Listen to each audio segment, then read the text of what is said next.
O desafio das relações de trabalho no contexto de valorização dos Correios foi tema de audiência pública na Comissão de Administração da Câmara.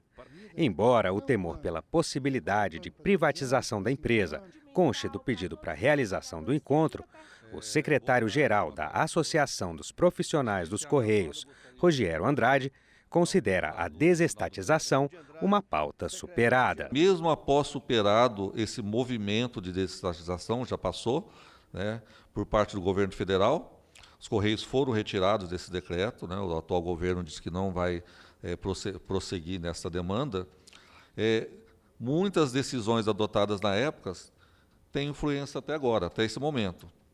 Tá? Uma das marcas mais relevantes se refere ao abandono de investimentos em modernização da estrutura produtiva dos Correios, com largo fechamento de agências, sucateamento das unidades industriais de processamento, centro de tratamento, desatualização dos sistemas automatizados de processamento. A qualidade operacional sobreviveu graças ao empenho e dedicação dos profissionais dos Correios. Autor do requerimento para a realização da audiência, o deputado professor Reginaldo Veras, do PV do Distrito Federal, avalia que os conceitos de privatização e valorização do trabalhador são incompatíveis. Essa audiência pública é a valorização dos trabalhadores no contexto da valorização da empresa. Ou seja, a palavra privatização, inclusive quando vieram me pedir, falavam assim, veio um nome que constava a palavra privatização. Não quero esse nome, porque se Deus quiser, isso aí é coisa do passado. Daqui para frente, esquece privatização e vamos falar de valorização do trabalhador, porque são coisas incompatíveis.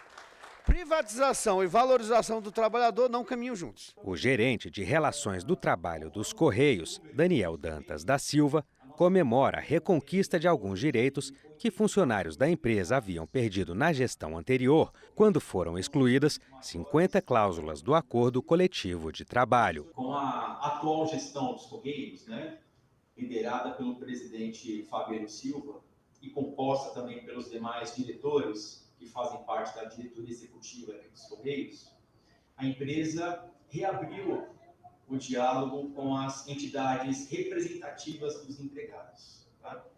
Então, há poucos anos atrás, num processo de negociação coletiva, julgado inclusive pelo próprio TST, houve uma exclusão, né, houve uma retirada de 50 cláusulas do Acordo Coletivo de Trabalho e, ao longo dessa nova gestão, com a reabertura do diálogo, com a valorização das pessoas, cláusulas históricas e benefícios históricos foram reconquistados, né, foram recompostos nos últimos 2 acordos coletivos de trabalho. Para o coordenador de serviços postais do Ministério das Comunicações, Franklin Furtado, os Correios estão finalmente revertendo a tendência de dispensar empregados que vinha se desenhando com os planos de demissão voluntária. Sinal disso é que a empresa está promovendo o primeiro concurso público em 13 anos, para o qual se inscreveram mais de 1,5 milhão de pessoas. Quando eu botei assim, PDI versus concurso público, é porque nos últimos anos a gente tem verificado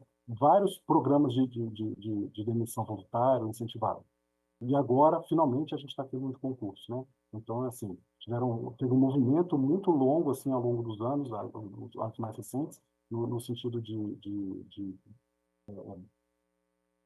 botar a gente para fora, e agora a gente está tentando botar a gente para dentro novamente, para repor essa mão de obra da empresa, porque isso, inclusive, a gente aqui que acompanha a política pública, essa questão da diminuição de empregados na empresa estava começando a afetar essa capacidade de universalização dos Correios. O presidente da Federação Interestadual do Sindicato dos Trabalhadores e Trabalhadoras dos Correios, José Gandara, defende que a empresa goza de credibilidade entre a população pelo papel que exerce em causas importantes, como a distribuição de livros didáticos e das provas do Enem. É uma empresa que ela tem a credibilidade da população, sofreu muitos ataques, mas nós temos aí plena consciência de que essa empresa ela é importante para o país, importante para a população, atende a preços módicos. Agora mesmo nós tivemos o Enem, foi feito com 100% de acerto. Nós temos o livro didático, chega no final de janeiro, todas as escolas do Brasil estão com os livros lá nas escolas, entregues pelos Correios. Então, a nossa logística é uma mega logística, né? Então, é uma economia para o governo também, ele não manter uma estrutura bancária, uma agência de INSS, porque o próprio Correio pode fazer isso, né? Então, se usar bem, se o governo usar bem a estrutura dos Correios, né? O que a gente está dizendo, o Correio entrega até carta, né? O presidente do Sindileges e diretor do Instituto Servir Brasil, Alisson Martins, resumiu o sentimento dos participantes da audiência pública em relação à possibilidade de privatização dos Correios. Uma empresa, ela não é feita de dinheiro, ela é feita de pessoas. Nós estamos falando aqui de trabalhadores que construíram uma verdadeira empresa nacional, uma empresa do porte dos Correios. Esse conhecimento que hoje esses empregados possuem, todo esse conhecimento que eles possuem, toda essa prática, o procedimento dessa empresa, tudo isso é perdido num processo de privatização, como eu disse, em prejuízo do povo brasileiro. Mais do que prejuízo dos próprios empregados, é prejuízo nós cidadãos, nós perdemos com esse processo.